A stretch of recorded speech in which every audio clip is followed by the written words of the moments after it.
You've probably heard the safety advice. Attach your dressers and chest of drawers to the wall to prevent them from tipping over. A tipping dresser is clearly a safety hazard for a young child. But you may not realize that there are other ways that a tipping dresser can cause chaos. That's what this story is about. Growing up in a Catholic family, making your first communion in second grade was a big deal. The traditional gift from your parents for your first communion was, of course, a religious statue. My oldest sister received a guardian angel music box. My brother received the traditional Jesus statue, and my middle sister received a statue of the Virgin Mary.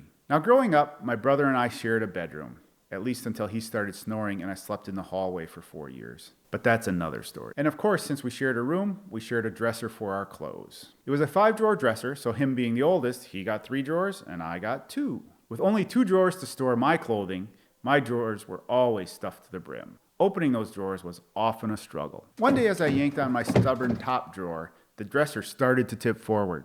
I was quick enough to catch it before it crashed down on me, thus saving myself from being flat. But my brother's Jesus statue perched on the top of the dresser wasn't so lucky. It tumbled off the dresser, falling like Wile E. Coyote to the floor. It crashed with a sickening thud. Jesus' head was snapped clean off. My brother was furious. Although my mother glued it back together, you could always see the cracks, and the incident became a family legend at my expense. Now, my sisters shared a room, and they also had a dresser in their room. Now, my oldest sister had a sweet tooth, which she would satisfy with Kraft caramels, which she purchased with her own money. Unfortunately for her, she didn't like sharing with her little brother, but I knew where she hid her stash. In the top drawer of her dresser. Don't tell anybody. So every now and then, I would sneak into her room to borrow a caramel or 2 from her. I was careful with my selection, though, because Kraft would throw 2 fudgy caramels into the bag. But I knew better than to take one of those because that would be a dead giveaway that somebody was taking her caramels. One day, while I was on a covert caramel mission, I tugged on her top drawer. And it was stuck, but I tugged harder. And just like before, the dresser started to tip. But this was a heavier dresser and thus much more dangerous for me. I pushed back with all my might, my heart pounding. And just in time, I again stopped the dresser from crushing me. But her guardian angel music box was not as lucky. Like my brother's Jesus, it tipped off the dresser and tumbled towards the floor, shattered into pieces. That was the end of her statue.